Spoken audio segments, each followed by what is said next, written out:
Jay Sarasidlo reporting inside the Townsend Hotel in Birmingham for a meeting of the Detroit Economic Club. Stay tuned for remarks from New York Times President and CEO Janet L. Robinson.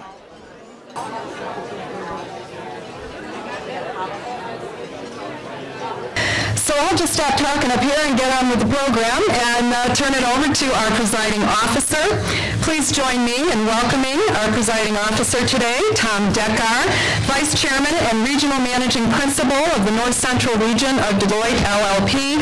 Tom is not only a big la-di-da in Deloitte, he is also a big la-di-da here in Michigan. And very seriously, he and the great folks at Deloitte do so much in the community and so much just great stuff in this state. Tom is a terrific leader. Please join me in welcoming Tom Dekar, also a member of our Board of Directors of the Detroit Economic Club. Thank you very much, Beth. I'm going to have to go home and look up la-di-da. All right, I'll put it on my business card. might help. Anyway, thanks, Beth. Janet L. Robinson. Janet is, of course, the President and Chief Executive Officer of the New York Times Company. She became such in December of 2004. And the New York Times Company, if you don't know, is more than just the New York Times newspaper. It is a diversified media company that includes newspapers, digital businesses, paper mills, and other investments.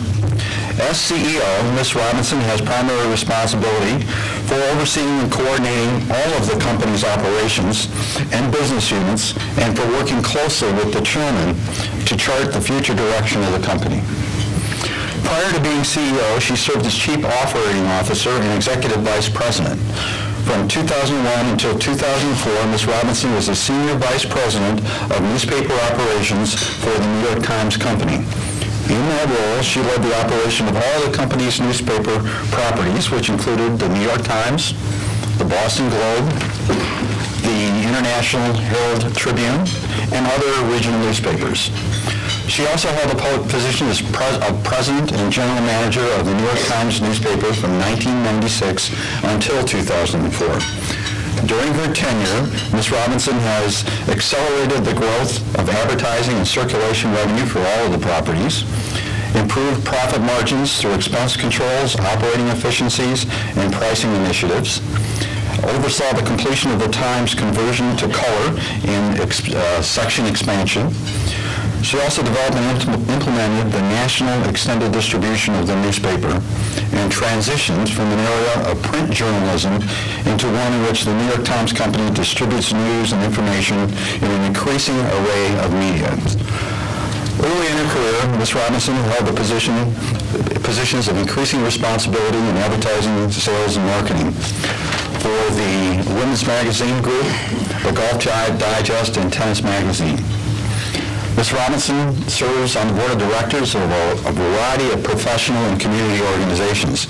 And for the past 5 years, Ms. Robinson has been recognized as one of the 100 most powerful women by Forbes magazine. And for the last 2 years, she has been named to the list of the 50 top women in world business by the Financial Times. Before joining the Times Company in June of 1983, Ms. Robinson was a public school teacher in Newport, Rhode Island, and Somerset, Massachusetts. In her spare time, Ms. Robinson enjoys a variety of pursuits, including tennis, golf, and offshore sailing. Without further delay, I give you Ms. Janet Robinson, President and Chief Executive Officer of the New York Times. Janet?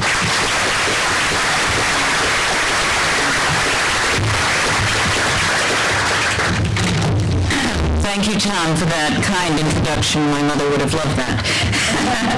And thank you for inviting me to be here with you today. It's a great pleasure and a privilege to address the Detroit Economic Club. I've been looking forward to coming here today to see firsthand what a reporter from the newspaper I so proudly represent said of Detroit. That here, there is a kind of milling energy, forces waiting to be released and channeled. Today, I want to talk about why in these times, or in any times of transformation, that energy is so critical. I'm a CEO of a company and representative of an industry that has experienced similar challenges to what many industries, particularly the automotive industry, have gone through here. And I want to outline why the true test of leadership in challenging circumstances lies in the ability to tap into that energy, to find those forces and unleash them, to display what Detroit is so well known for, its resiliency. I do not think of it as a stretch to suggest, as I have, that there is a kinship, a bond that exists between the New York Times Company and the Detroit business community, and this organization in particular. The Detroit Economic Club is committed to discussing and debating the vital issues of the day. Your forum, a premier forum, is dedicated to sharing ideas, to educating, enlightening, and even entertaining. I like to think that at our best, that is what the New York Times and all of our news organizations do as well.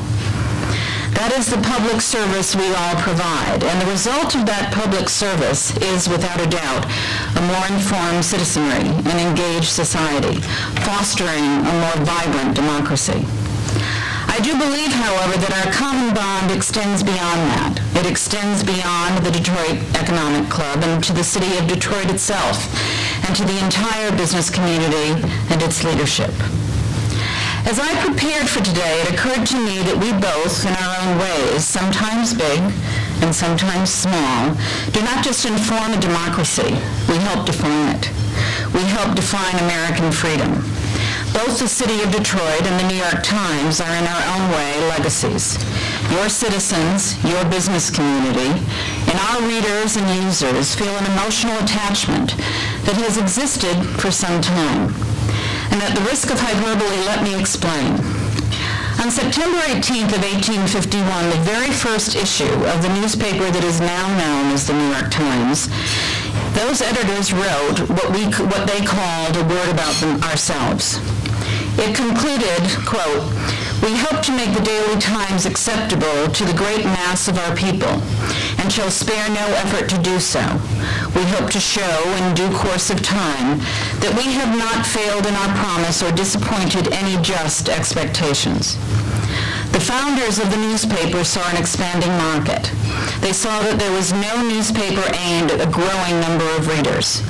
And they found a way to produce their quality product as efficiently as possible, but all the while with a focus on educating and informing our society. That certainly is what the pioneers, not just of the automobile industry, but American industry did here. As the New York Times put it in a 1926 headline, quote, "Henry Ford expands mass production, calls it the focusing of the principles of power, economy, continuity, and speed." He wasn't alone, of course. The big three did not just revolutionize an industry, they democratized it. And the result of democratizing holding industries is undeniable. For our part, and with many other newspapers around the country, we helped give life to the idea that a free nation requires a professional but free press. And here in Detroit, you literally proved and provided Americans with freedom, the freedom to move about and interact as never before. As the historian James Oliver Robertson said, freedom in contemporary society finds its most powerful symbol in the automobile, its operation by individual Americans, thereby assuring them of both freedom and mobility. I should add that Robertson also said, operating automobiles in defiance of visibly established laws and authority was only further proof of individual liberty. But this city did more. You taught a country not only about entrepreneurial spirit, but about the work ethic that makes such a contribution possible, and that too is defining. Of course, we share another similarity. It is something I touched on earlier.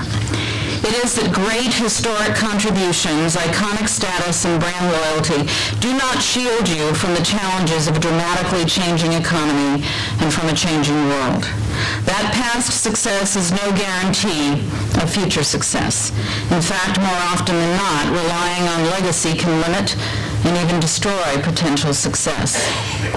So the last few years have tested both this successful city and its core industry.